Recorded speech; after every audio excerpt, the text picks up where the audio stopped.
Let me take you back to where it all began. A time when I thought my world revolved around Cynthia. From the moment I met her, she was the center of my universe. She had this magnetic charm, the kind of allure that turned heads whenever she walked into a room. I was no exception. I was smitten. And when we got married, I thought I had hit the jackpot. Little did I know, the jackpot came with a price I'd pay later. Our life started modestly. I wasn't some big-shot CEO or trust fund baby, but I worked hard, and I was proud of the life I was building. I had a small, contracting business, one that I poured my blood, sweat, and tears into. Every nail I hammered, every wall I painted was for us. My vision of a life together, of building something tangible, brick by brick. Cynthia, though, wasn't impressed. She wanted more money, more glamour, more status. At first, I chalked it up to ambition. I mean, who doesn't want to dream big, right? But over time, her dreams weren't just dreams, they were ultimatums. "David, we can't keep living like this," she'd say, sighing dramatically as she scrolled through her Instagram feed, filled with snapshots of luxury vacations and designer handbags. "You need to do better." That phrase became her mantra, a dagger she drove into my confidence every chance she got. Now, don't get me wrong, I'm not perfect. I had my flaws. Maybe I worked a little too much, spent less time at home than I should have. But everything I did was for us. I thought she saw that. I thought she appreciated it. Turns out, appreciation was never her style. Criticism, though, that she mastered. I remember the day it all came crashing down. It was a Thursday. Funny how ordinary days can mark the start of extraordinary chaos. Cynthia came home late, way past the time she usually did. Her excuses were flimsy at best, but I let it slide. I trusted her. I wanted to believe that the woman I loved wouldn't betray me. But the signs were all there. Her sudden obsession with late-night, work meetings, her phone glued to her hand with notifications she never bothered to explain. And then, there was the perfume. Not hers. Not mine. Someone else's. I confronted her one night, my heart pounding in my chest like a drumbeat I couldn't ignore. "Cynthia, are you cheating on me?" The question hung in the air, heavy and suffocating. She didn't deny it. She didn't cry or beg for forgiveness. Instead, she laughed, a cold, cutting laugh that sliced through my soul. "Cheating? Oh, David, don't be dramatic. Mark is a real man, someone who can actually provide for me. You're just comfortable." Comfortable. That word echoed in my mind for days, weeks, as if providing stability and love was a crime. She made it clear that she had already moved on, emotionally and physically. And then came the cherry on top, her parting words as she packed her bags and walked out the door. "You can't survive without me." That sentence lit a fire in me, a fire I didn't even know I had. Survive without her? I wasn't just going to survive, I was going to thrive. But at that moment, I didn't say a word. I just stood there, watching her leave, my silence masking the storm brewing inside me. I wish I could say I didn't love her anymore, that her betrayal wiped away every ounce of affection I'd ever felt for her. But love isn't a switch you can flip. It lingers, even when it shouldn't. It's sticky, stubborn. And for a while, I was stuck, replaying every moment, every conversation, every warning sign I missed. But here's the thing about betrayal. It teaches you. It sharpens you. It turns heartbreak into fuel, despair into determination. And that's exactly what it did to me. So, while Cynthia was off flaunting her new life with Mark, I was quietly preparing for a life she couldn't even dream of. A life where I didn't just survive without her. I thrived because of her absence. And that, my friend, was the beginning of my transformation. If you've ever felt the sting of betrayal, you'll understand how it eats at you, gnaws at your pride, and whispers doubt into your ears. After Cynthia left, I thought the worst was over, but I was wrong. The real humiliation came later, public, brutal, and unforgettable. It started with the divorce proceedings. Cynthia didn't just leave. She came back for what she believed was hers. She wanted the house, half of my business earnings, and an obscene amount of alimony. She even wanted the old car I'd painstakingly restored with my own hands. Her lawyer, a slick-talking opportunist, painted me as the dead weight holding her back. The audacity of it all wasn't surprising, though. This was Cynthia, after all. The first court hearing was the stuff of nightmares. Cynthia arrived looking like a queen. Designer dress, heels sharp enough to pierce my chest, and a smug smile plastered across her face. Her lover, Mark, sat in the back row, arms crossed like he was the king of the castle. The room was filled with murmurs, whispers that made my skin crawl.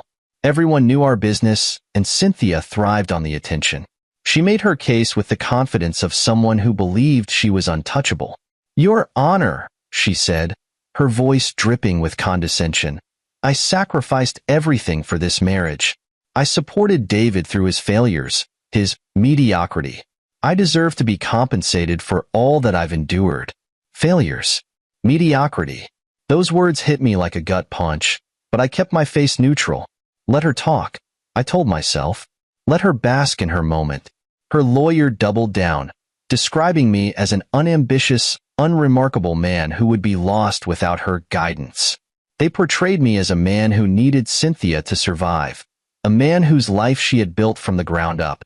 And then, she delivered the final blow. "David can't survive without me," she said, her voice carrying an air of triumph. "I carried him for years. He's nothing without me." The courtroom erupted in laughter. Laughter. Can you imagine the humiliation? I felt like a circus act, the sad clown everyone came to mock. But I didn't flinch. I just sat there, calm and collected, while Cynthia soaked in the attention. Inside, though, I was seething, not because of the lies or the laughter, but because I had let her think she could get away with it. I had given her that power, and now I was determined to take it back. But not yet. Timing is everything, and my moment wasn't now. After the hearing, Cynthia cornered me outside the courthouse.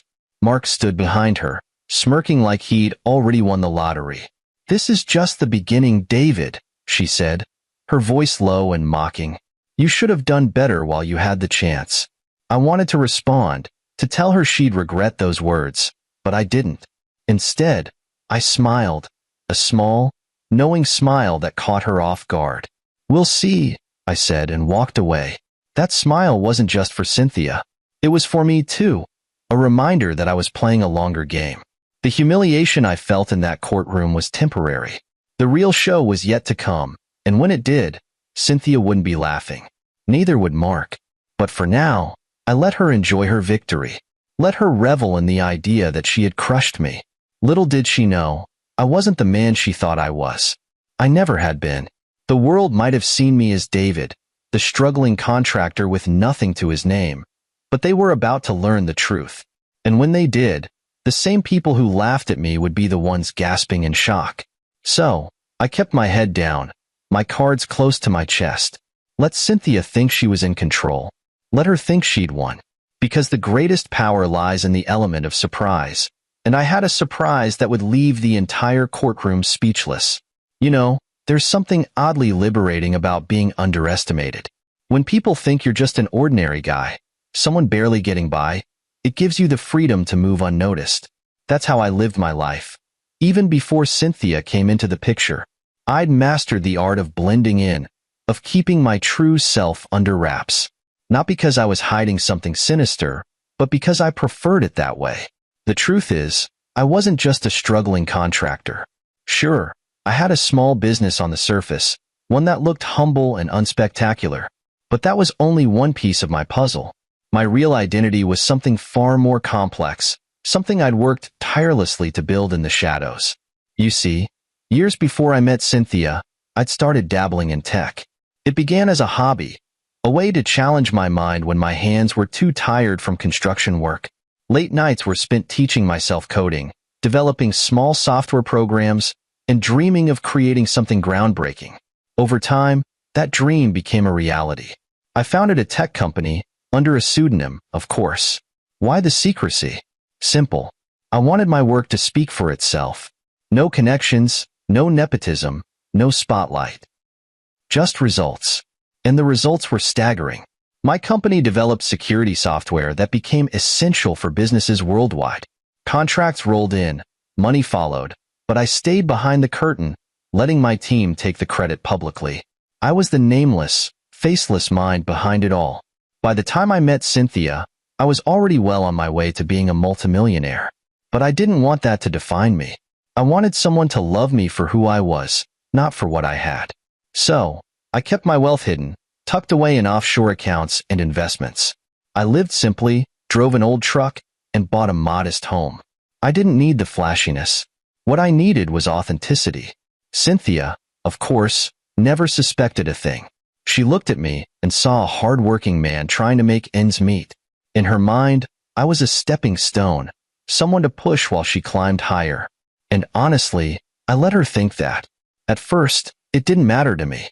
I thought we could build something real together, something based on trust and partnership. But her betrayal proved that trust was a one-way street in her world. After she left, I realized how blind I'd been. I'd given her the benefit of the doubt, allowed her to mock my modesty, thinking it would pass. But Cynthia didn't just laugh at my simplicity, she disrespected it. She disrespected me. And that was the moment I decided to stop hiding. The first step was reactivating my dormant empire.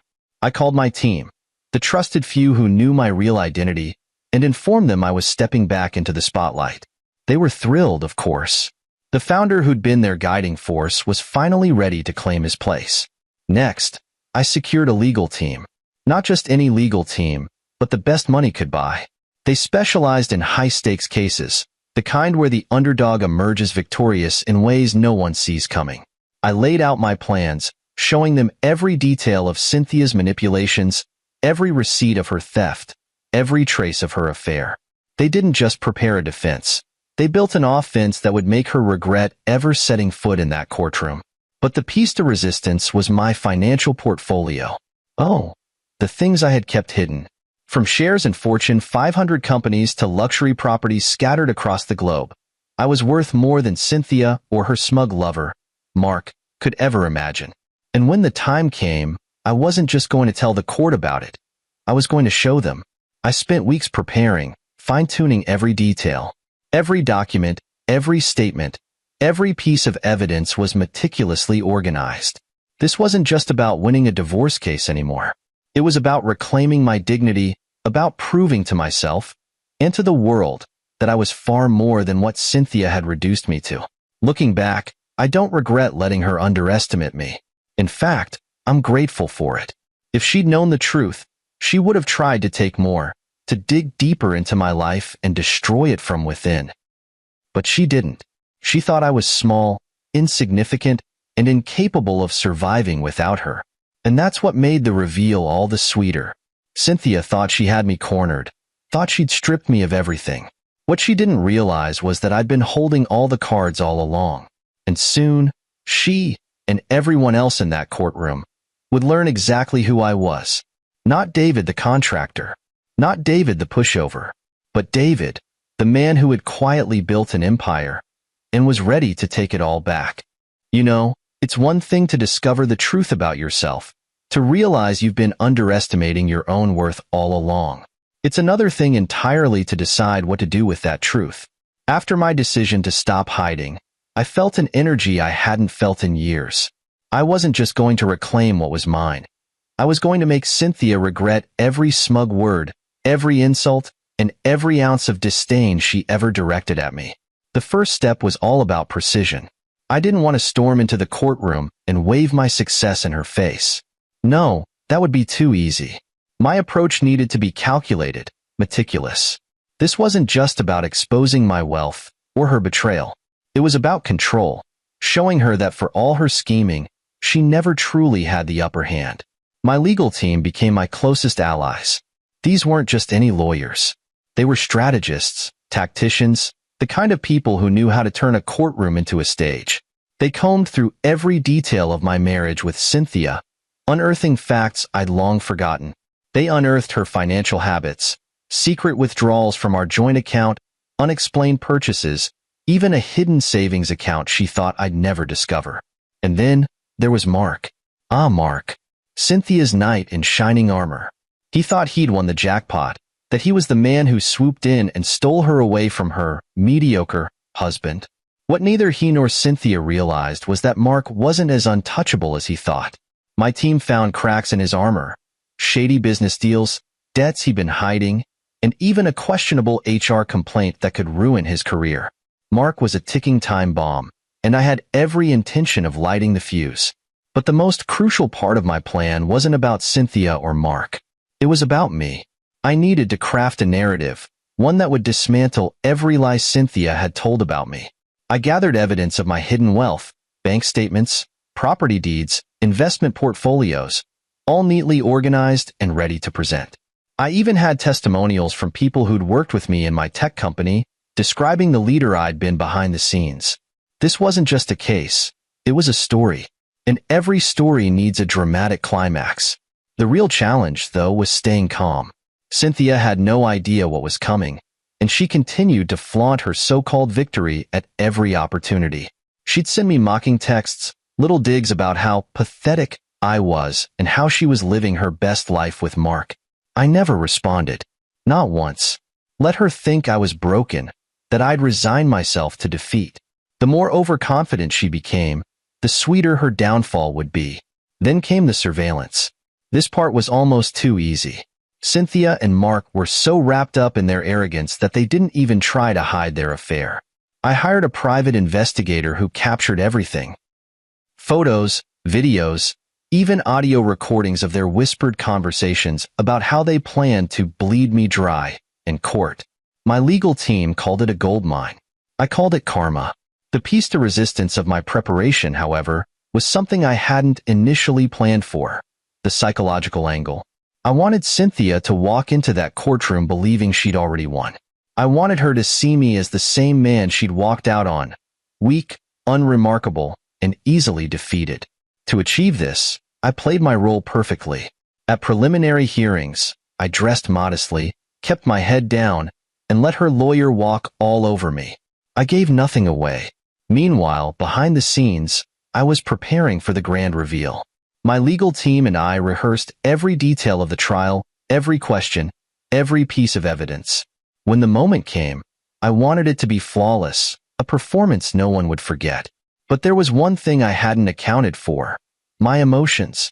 Despite everything she'd done, a small part of me still remembered the good times with Cynthia, the laughs we'd shared, the dreams we'd once had together. That part of me wanted closure, not just revenge. I wanted her to understand, not just what she'd lost, but why she'd lost it. As the trial date approached, I felt a mix of anticipation and nervous energy. This was it, the culmination of months of preparation, of years of being underestimated. Cynthia had taken so much from me: my confidence, my pride, my peace. But now, it was my turn to take something back. And so, I waited, quietly, patiently, because if there's one thing I've learned, it's that the best revenge isn't loud or chaotic. It's precise.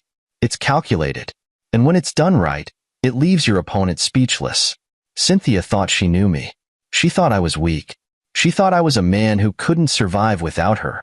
She was about to find out just how wrong she was. The day had finally arrived. Courtroom battles always have an air of tension, but this was something else. For Cynthia, it was her stage. She waltzed in like a queen preparing to claim her throne, Mark trailing behind her like some loyal servant. She was dressed to impress, her tailored suit screaming confidence and wealth. Wealth she thought she'd siphon from me by the end of the day. I'll admit, part of me felt a flicker of anxiety. Not because I doubted my case, but because I knew how much rested on this moment. Months of preparation, layers of evidence, and years of restraint were all building toward a single performance. But I wasn't the same man Cynthia had mocked and underestimated. I was ready. The judge entered, and the room fell silent. Cynthia's lawyer was the first to speak. He was a polished talker, the kind of guy who could make a wolf sound like a misunderstood sheep. He painted a picture of Cynthia as the long-suffering wife, burdened by a husband who failed to provide the life she deserved. He emphasized her sacrifices, her supposed loyalty, and her right to financial compensation. His words were smooth, almost hypnotic. Cynthia sat there, nodding along, her face the very image of smug self-assurance. When it was her turn to speak, Cynthia played her part perfectly. She talked about how she held the marriage together and how she supported me during my struggles. She didn't hold back. Every sentence was a dagger, and she twisted each one with precision. "David can't survive without me," she declared, her voice ringing through the courtroom. "I carried him for years. He's nothing without me." There it was, the line I'd been waiting for. The line that made my blood boil every time I replayed it in my head. But I didn't react. I didn't flinch. Instead, I let her words hang in the air, feeding her confidence, making her believe she'd already won. Then it was my turn. My lawyer rose, calm and composed, and began dismantling Cynthia's narrative piece by piece. He started with the financial discrepancies, proof of her secret withdrawals, the lavish gifts she'd bought herself, and the hidden savings account she thought no one knew about. The courtroom murmured as the evidence was displayed, Cynthia's smug expression flickering with unease. But that was just the beginning. Next came the surveillance footage.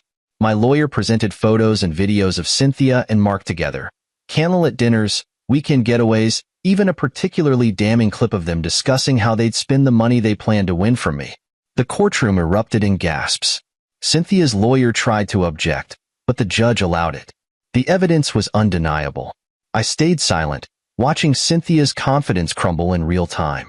She shifted uncomfortably in her seat, her face pale, her hands gripping the edges of the table. Mark, for all his bravado, looked like he wanted to disappear into the floor. And then, the final act. My lawyer handed me the floor. I stood, adjusting my tie, and stepped forward. This was it, the moment I'd waited for. I took a deep breath, looked around the room, and began to speak. "I've been underestimated my whole life," I said, my voice steady. "People look at me and see a simple man, a man who doesn't stand out. And for the most part, I've been fine with that. I never needed the spotlight. But today, I think it's time to set the record straight." I turned to Cynthia, locking eyes with her. "You said I can't survive without you. You said I'm nothing without you. But what you didn't realize, Cynthia, is that I've been surviving despite you." With that, I revealed the truth about my hidden identity. The billionaire tech entrepreneur. The properties, the investments, the global contracts. Every jaw in the room dropped as I presented the proof. I watched Cynthia's face shift from shock to disbelief to outright horror. Mark's smirk was long gone, replaced by a look of sheer panic. The room was silent as I finished. "You thought you were walking away with everything, Cynthia. But the truth is, you were never holding anything to begin with." The judge's verdict was swift and decisive. Cynthia's claims were denied. She was ordered to repay the money she'd stolen, and Mark's shady dealings were flagged for further investigation. As the gavel struck, it was clear. Cynthia had lost everything. I walked out of that courtroom with my dignity intact and my head held high. Cynthia? She left in tears, her once flawless facade shattered. She thought she'd won. She thought she buried me. But I wasn't just surviving. I was thriving. And for the first time in years, I felt free. Let me tell you, there's nothing quite like watching someone's world unravel in real time. That courtroom, which had been Cynthia's stage, was now my theater. And the performance? It was a masterpiece. The moment I revealed the truth about who I was, the room fell into a stunned silence. You could hear the ticking of the courtroom clock, the shuffle of someone adjusting their seat. But no one dared speak. Everyone's eyes were fixed on me. It started slowly, like a ripple in a pond. Cynthia's expression, once smug and victorious, began to falter. Her lips parted as if to say something, but no words came. Her confident posture gave way to uncertainty. Then came disbelief. She leaned forward, squinting at the evidence my lawyer displayed. Proof of my wealth, my company, my empire. For a moment, I thought she might actually laugh, dismiss it as a prank. But as each document was presented, as each fact was laid bare, the reality began to sink in. Mark, her partner in Betrayal, looked equally stunned. His smirk had long disappeared, replaced by a slack-jawed look of panic. He had always carried himself like the superior man, the real provider. Now, he looked like a man who had just realized he'd bet on the wrong horse. "I am David Richardson," I announced, my voice steady but firm. the founder and CEO of Richardson Technologies. For years, I chose to live modestly, not because I had to, but because I wanted to. I wanted to build a life based on love, trust, and partnership, not on material wealth. Unfortunately, that trust was misplaced. The judge leaned forward, visibly intrigued. The courtroom murmurs began to grow louder as people whispered to one another, trying to piece together what they had just heard.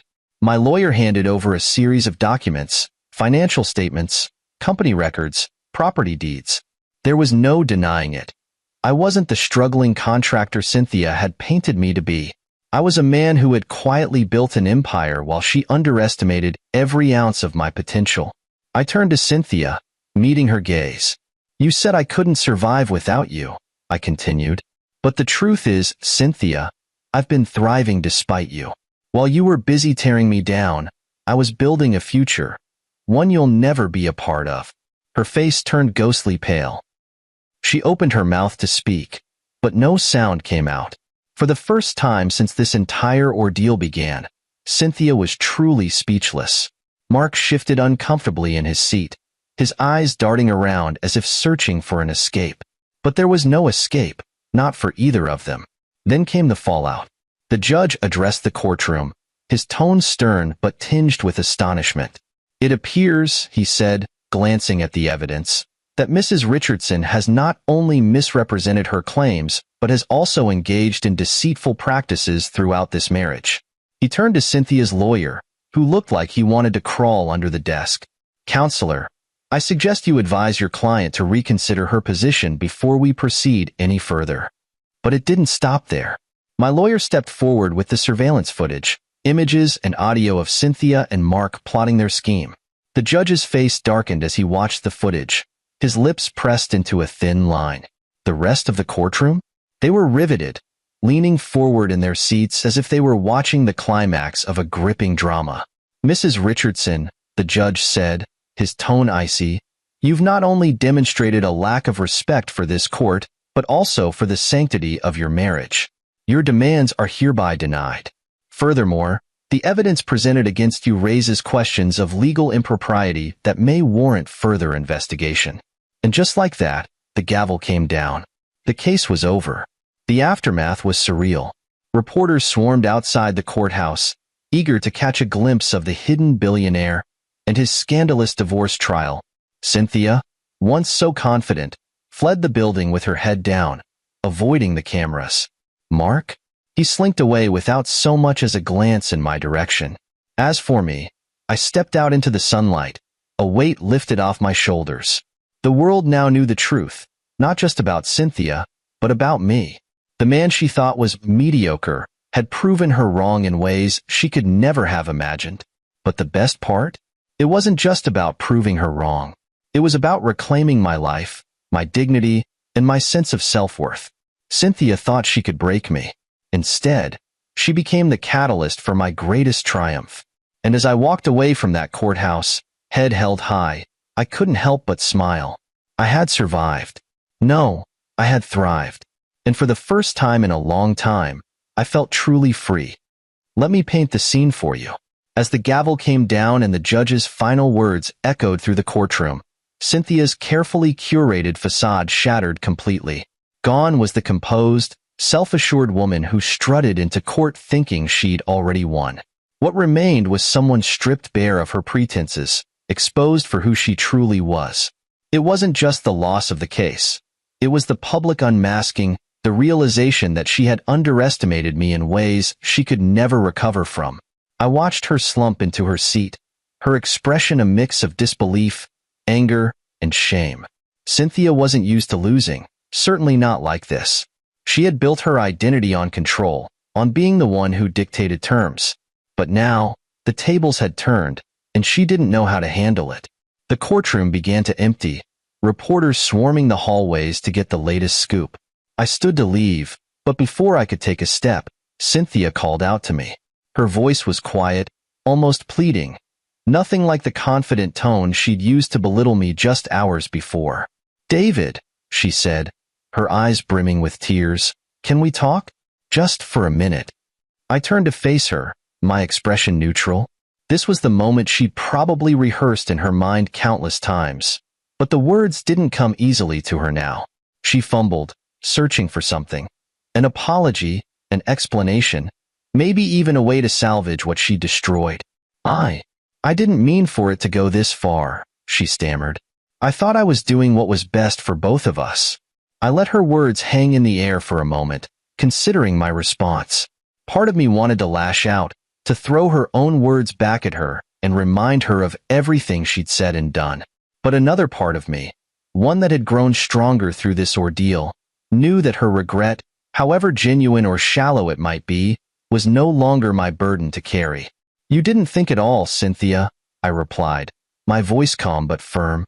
If you had, you would have seen that the man you spent years tearing down was the one who built the life you took for granted. Her tears started to fall then, silently at first, and then in heavy sobs that filled the now empty courtroom. Mark, her so-called savior, was nowhere to be found.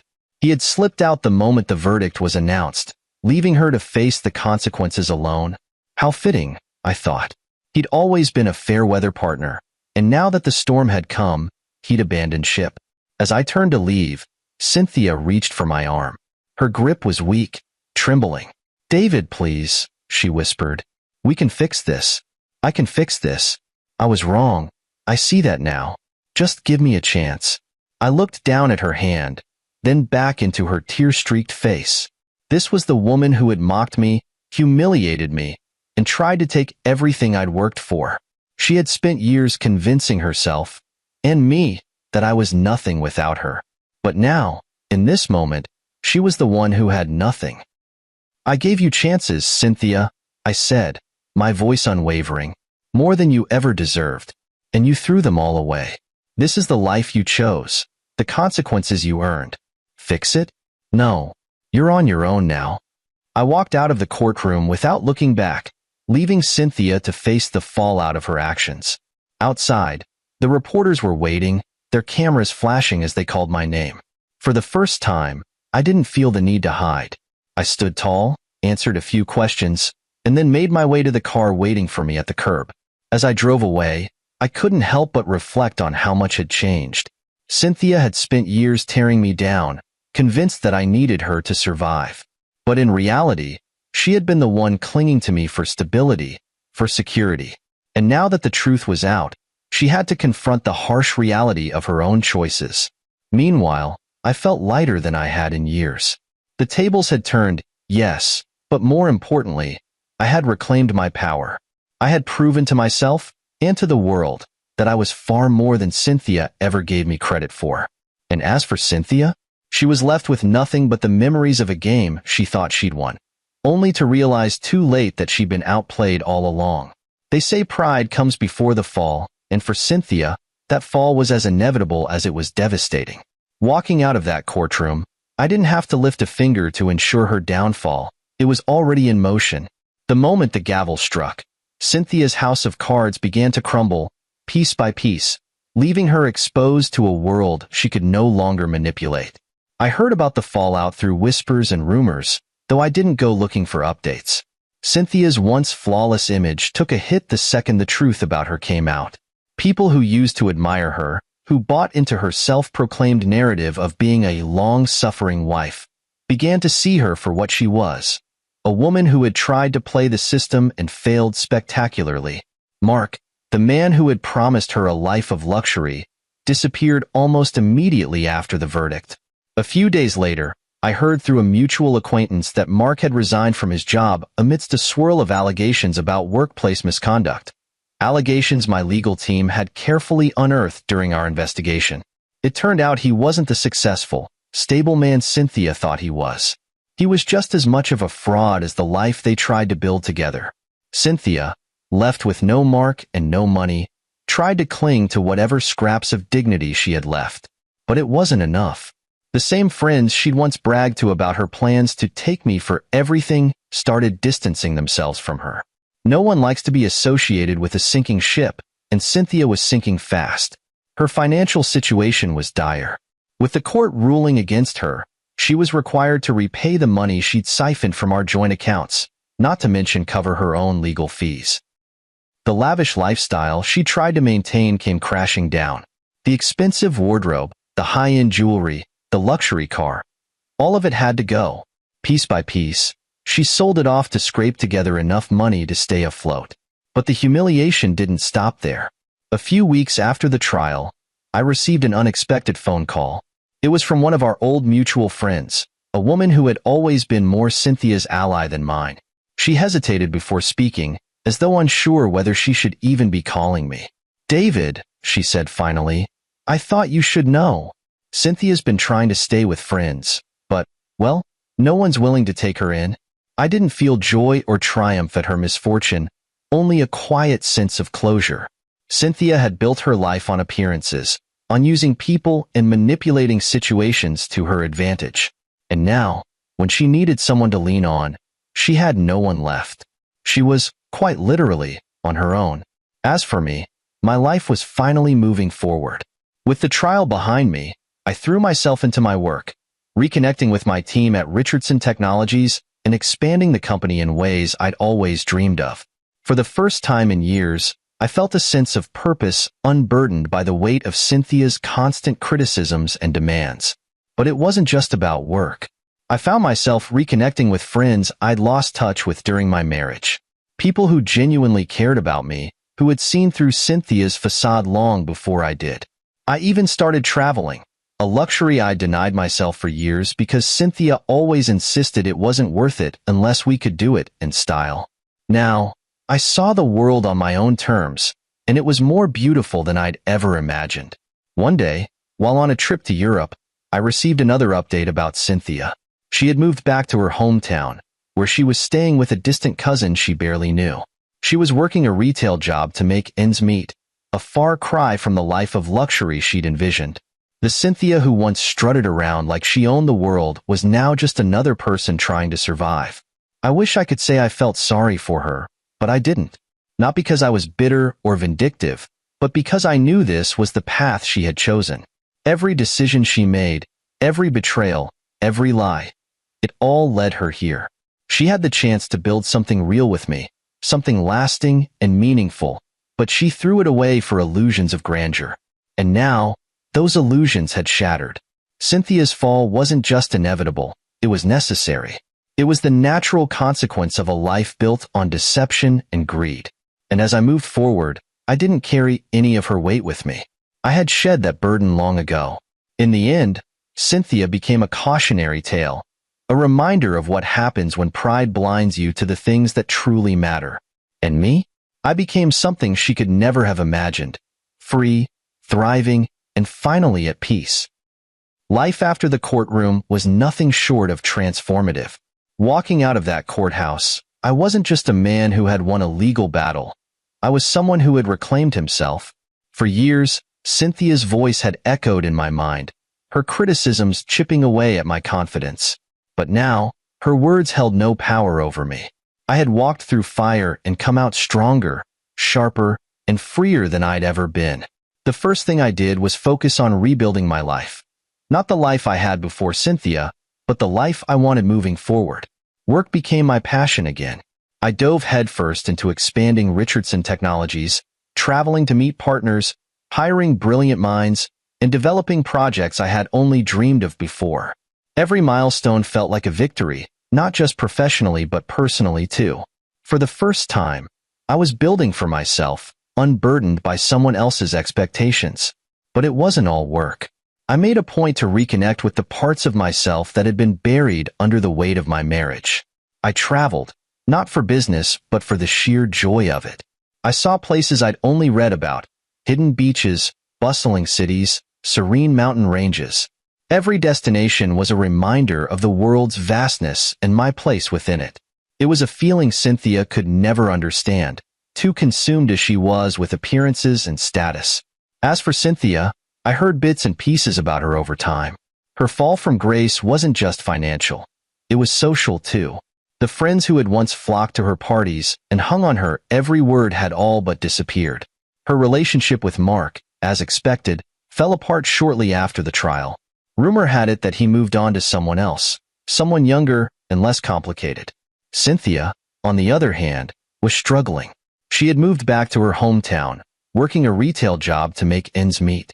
It was a stark contrast to the life she had envisioned for herself. Once, she had mocked my modest lifestyle. Now, she was living it. But the truth was, I didn't dwell on her misfortune. I had let go of that part of my life, and with it, the bitterness and anger that had once consumed me. Then, one day, she came back. I was in a cafe in the city, sipping my coffee and reviewing some notes on my tablet when I saw her. Cynthia, standing at the entrance, looking uncertain and out of place. She spotted me and froze for a moment, as though debating whether to approach. Finally, she made her way to my table, her steps hesitant. "David," she said softly, her voice lacking the confidence it once held. I looked up, surprised but not shaken. She looked different. Her designer wardrobe had been replaced by something more modest, her makeup lighter, her demeanor subdued. She wasn't the Cynthia I remembered, not the one who had stormed out of my life with arrogance and disdain. This version of her seemed smaller, almost apologetic. "Cynthia," I replied, my tone even. "What brings you here?" She hesitated, clutching the strap of her worn purse. I wanted to see you, to talk." I gestured to the seat across from me, and she sat down, her eyes darting nervously. "I've been thinking a lot about everything that happened," she began. "About us. And I realize now how much I took for granted. I didn't see you for who you really were, David. I was so blinded by what I thought I wanted that I lost everything that truly mattered." Her words hung in the air, and for a moment, I didn't respond. Part of me wanted to feel vindicated, to relish the fact that she finally understood what she had thrown away. But another part of me, the part that had grown beyond her, felt nothing but a quiet detachment. "I'm glad you've had time to reflect," I said finally. "But Cynthia, what's done is done. We're different people now, living different lives." She nodded, her eyes brimming with tears. "I know. I just wanted to say I'm sorry. For everything." I studied her for a moment, searching for any trace of the woman who had once mocked and belittled me. But all I saw was someone weighed down by regret. "I forgive you, Cynthia," I said simply. "But forgiveness doesn't mean going back. It means moving forward." She blinked, as if my words had hit her harder than she expected. "You've changed," she said quietly. "I had to," I replied. "And you were part of that. So, thank you for teaching me what I deserve and what I'll never settle for again." Cynthia left the cafe that day with tears in her eyes, and I walked away feeling lighter than I ever had. It wasn't about winning or losing anymore. It was about freedom. Freedom from the past, from resentment, from everything that had held me back. My life wasn't defined by Cynthia's betrayal or her apology. It was defined by what I had built in the aftermath, by the man I had become. And as I walked out of that cafe, stepping into the sunlight, I knew one thing for certain. I hadn't just survived. I had thrived. And that, in the end, was the greatest victory of all.